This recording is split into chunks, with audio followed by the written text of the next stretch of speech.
오늘 아침에 함께 나눌 말씀의 제목은 은혜로 충만한 삶입니다. 은혜로 충만한 삶. 여기 123편 그 부제가 있어요. 부제. 이게 뭐죠? 성전에 올라가는 노래입니다. 이게 121편부터 이렇게 쭉 이제 성전에 올라가는 노래입니다. 성전에 왜 올라갈까요? 교회에 올라간다는 거잖아요. 성전에 올라간다, 교회에 올라간다. 왜 올라갈까? 오늘 이 시인은 성전에 왜 올라가고 있을까? 오늘 본문 4절입니다. 3절이죠, 3절. 여호와여 우리에게 은혜를 베푸시고 또 은혜를 베푸소서. 그러니까 지금 성전에 올라가는 이유가 뭐예요? 은혜 받으려고 올라가는 겁니다. 저에게 은혜를 베푸시고 또 은혜를 베푸소서. 이걸 세상이 알 수가 없습니다. 세상은 우리가 교회에 올라가잖아요. 성전에 올라가잖아요. 이해가 안 간다 그래요. 오늘같이 새벽에 자야지. 왜 교회 가냐고. 새벽에 잠아 죽겠는데 왜 성전에 올라가냐고 이해 못해요. 이해 못해요. 근데 우리는 새벽에라도 나와서 또 뭘 받아야 돼요? 은혜를 받아야 돼요. 우리는 새벽에라도 나와서 또 은혜를 받아요. 은혜를 베푸소서, 또 은혜를 베푸소서. 그러니까 은혜가 뭔지를 알기 때문에 우리는 성전으로 올라가는 겁니다. 은혜가 뭔지를 알기 때문에 또 교회를 가는 거예요. 이번에 그 태국에서 오셨던 김은민 목사님이 설교 중에도 잠깐 언급했었고 또 저랑 사적인 그 대화를 나눌 때도 언급을 했었는데요. 모든 문제 해결은 은혜라는 거예요. 모든 문제 해결. 애가 게임에 빠졌다? 은혜 받으면 게임 끝. 애가 은혜를 알아버리면 게임이 시시하다. 뭐 인터넷에 빠졌다. 하나님의 은혜를 알아버리면 그게 하나도 세상 재미 하나도 없고 은혜를 알아버리면 이 은혜 때문에 은혜가 너무 좋으니까 세상의 것들이 너무 시시하게 보인다. 그래서 모든 부부관계가 됐든 회사 안에서의 관계가 됐든 다 이 은혜만 받아버리면 만사 해결. 그런데 이 은혜가 이제 문제인 거죠. 빌립보서 3장에 사도 바울이 그런 얘기를 하죠. 내가 히브리인 중에 히브리인이고 내가 바리새인이고 내가 난지 8일 만에 내가 할례를 받았고 내가 그래도 베냐민 지파고 이 베냐민 지파를 왜 자랑하냐면 이스라엘의 초대 왕이 사울인데 사울이 베냐민 지파예요. 그러니까 왕족 출신 지파다 이 말을 지금 강조하는 겁니다. 나 그 정도 사람이다 이거예요. 그런데 예수 그리스도를 만나고 나서 이 모든 걸 다 어떻게 해버려요? 다 버리죠. 뭐처럼 여겨요? 배설물처럼.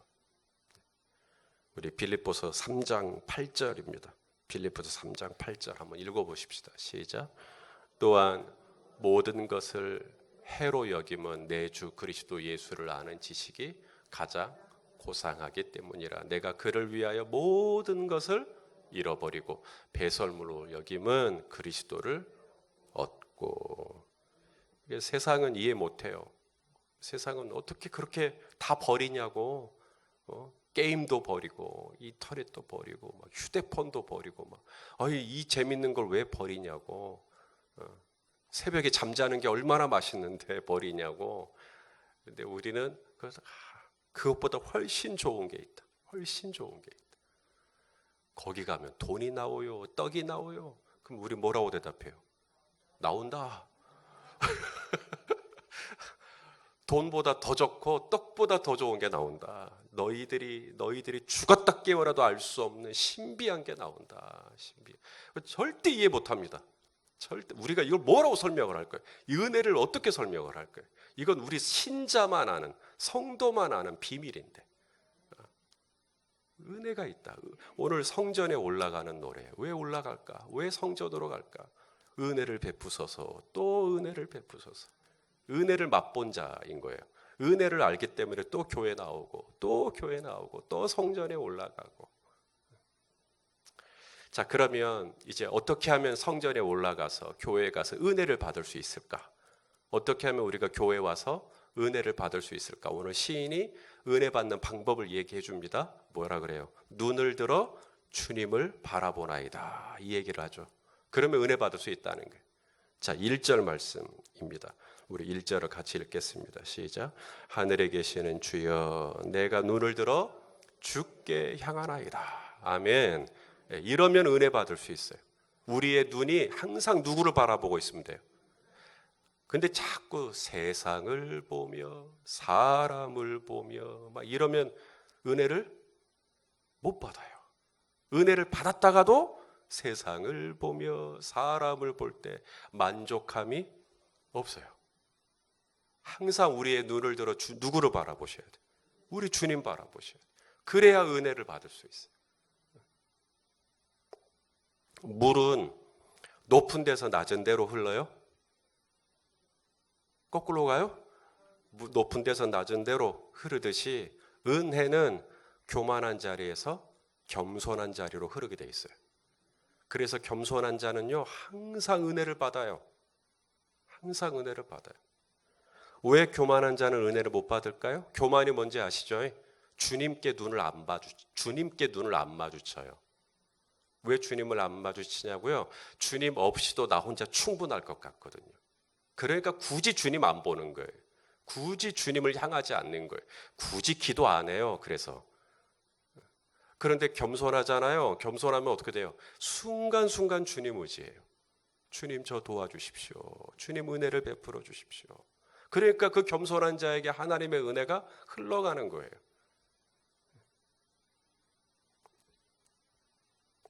시편 121편 1절 2절을 좀 보겠습니다. 시편 121편 1절 2절 읽어봅시다. 시작. 내가 산을 향하여 눈을 들리라. 나의 도움이 어디서 올꼬?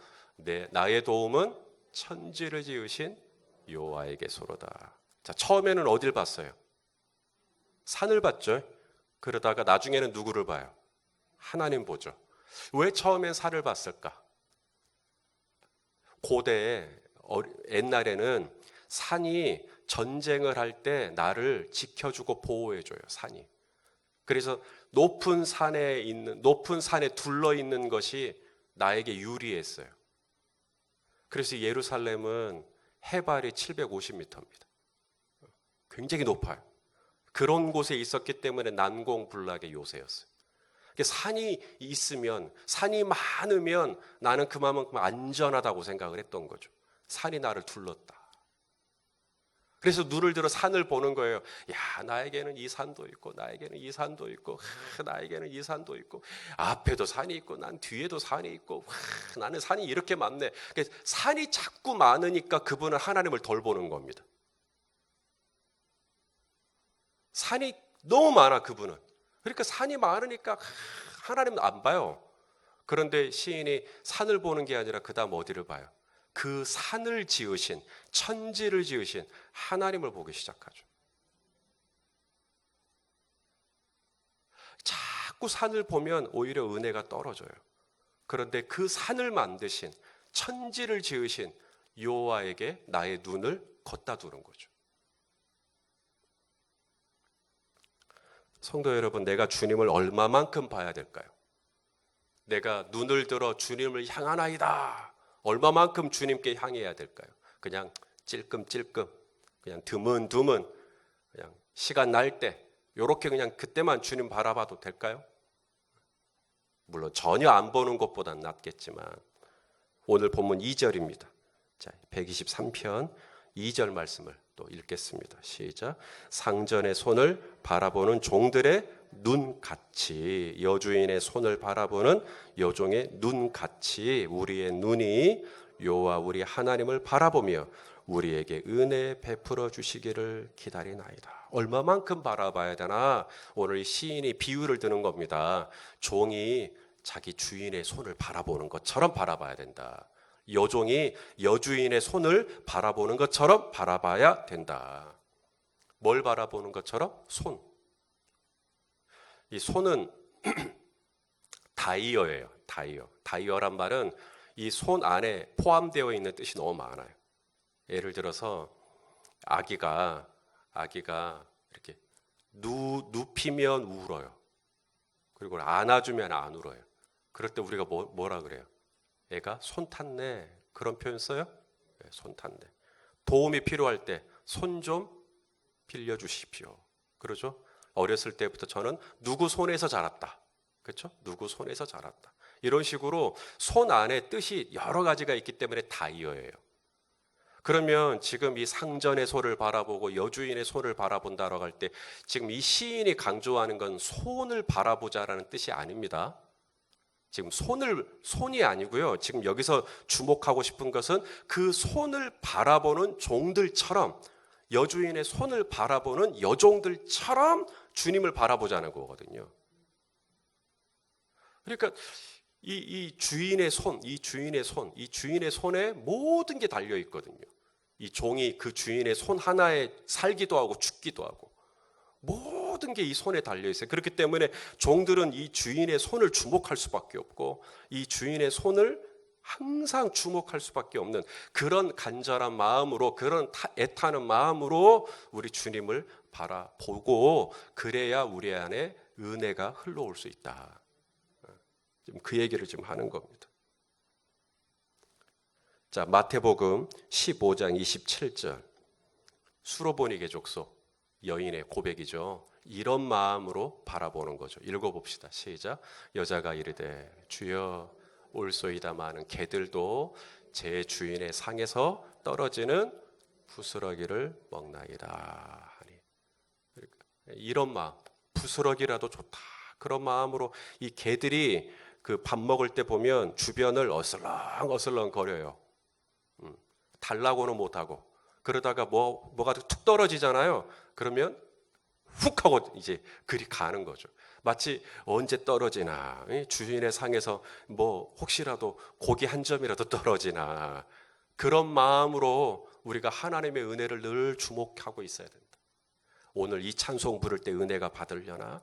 오늘 내가 이 기도할 때 은혜를 받으려나? 내가 오늘 이 메시지 들을 때 은혜를 받으려나? 항상 이 주인의 상을 맴도는 그 개처럼, 강아지처럼 내 안에 그런 은혜를 사모하는 마음이 있어야 된다. 주인이 이제나 저제나 손가락으로 나에게 뭘 지시하지는 않을까? 나에게 뭘 얘기하지는 않을까? 늘 그 손을 바라보는 종들처럼. 잠언 8장 17절입니다. 잠언 8장 17절. 자, 읽어보시죠. 시작. 나를 사랑하는 자들이 나의 사랑을 입으며 나를 간절히 찾는 자가 나를 만날 것임이라. 우리 주님 만나려면 어떻게 해야 돼요?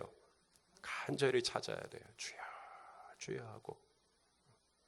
하나만 더 볼게요. 이사야 55장 1절. 이사야 55장 1절입니다. 자, 읽어보시죠. 시작.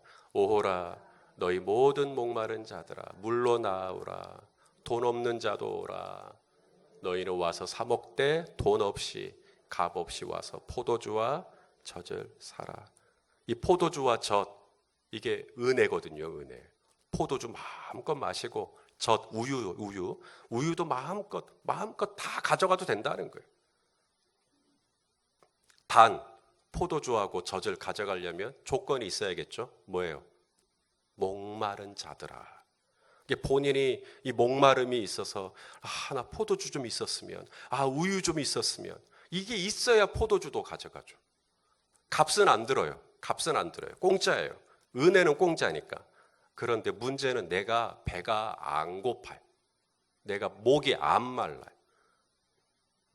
그게 교만이라는 거예요. 겸손은 뭐예요?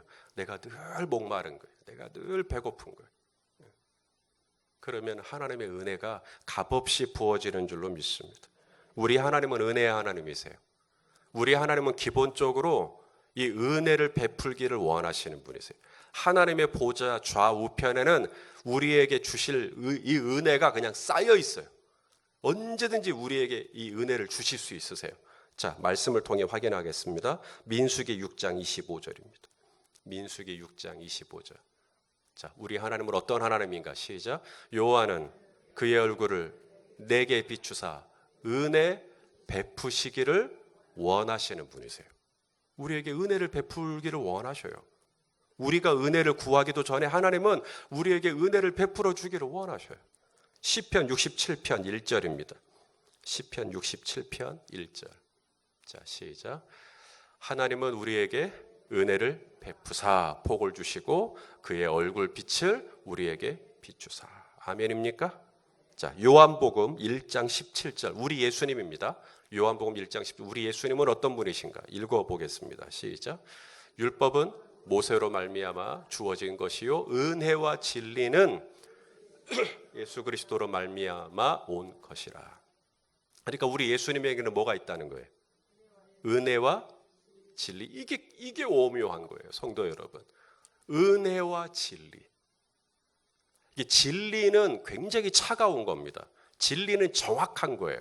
1cm, 2cm, 1.2mm, 뭐 100m로 달렸는데 뭐 10.5, 6, 7, 8. 굉장히 진리는 정확한 거예요.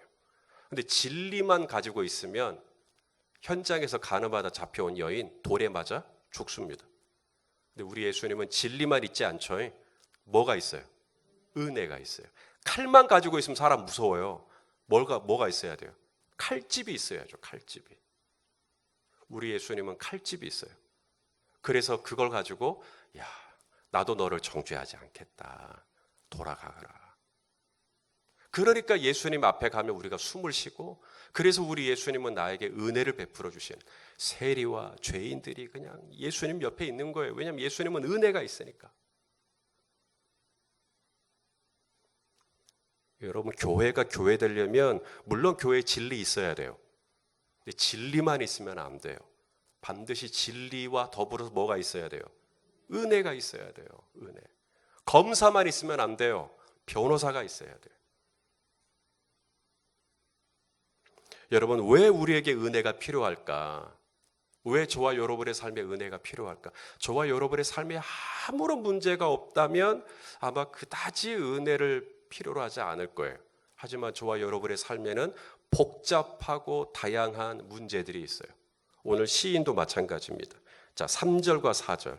오늘 본문 3절과 4절로 돌아가서 어떤 문제가 있는가를 좀 보겠습니다. 시작.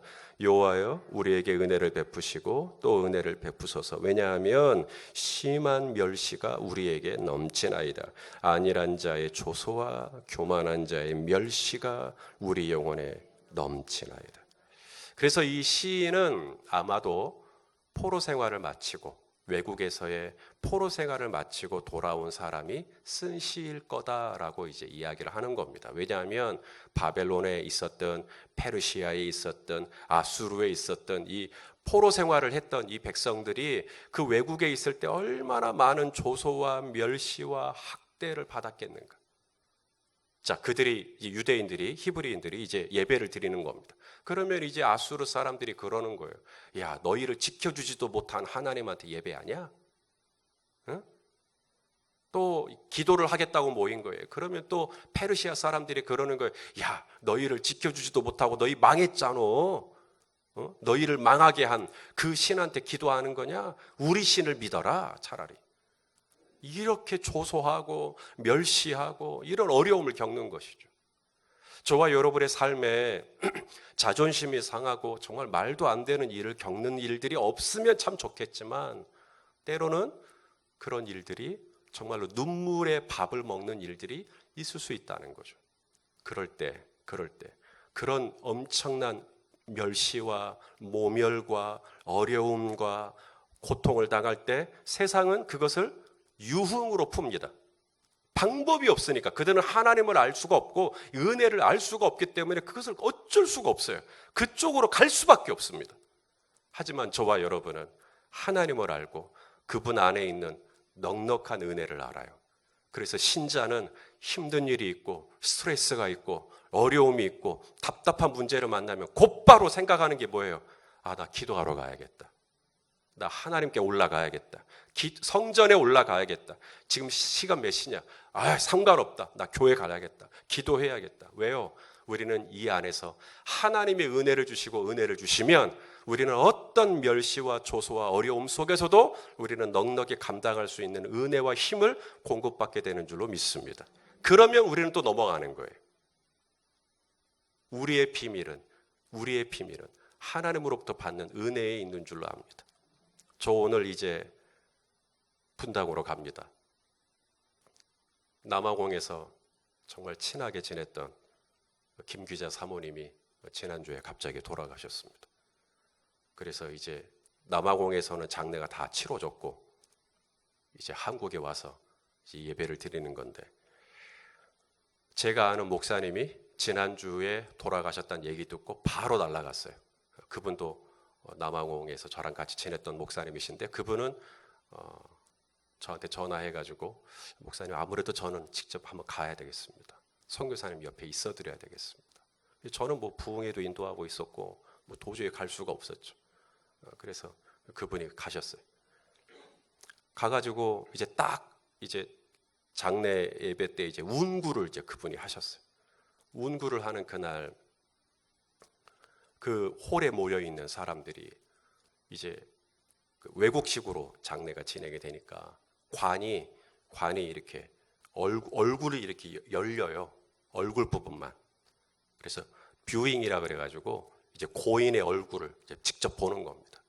그럼 이제 화장이 되어 있는 건데, 그러면 이제 그 고인의 얼굴을 보면서 꽃을 이렇게 하나씩 이렇게 전달하는 시간이 있죠. 그러면 뭐 이제 사람들 다 울죠. 다 울고 서운해하고, 또 몇몇 사람들이 나와서 그 사모님께 어떤 편지 낭송하면서 막 울고, 그런 분위기입니다. 그러면서 애도하고 슬퍼하고 이런 분위기.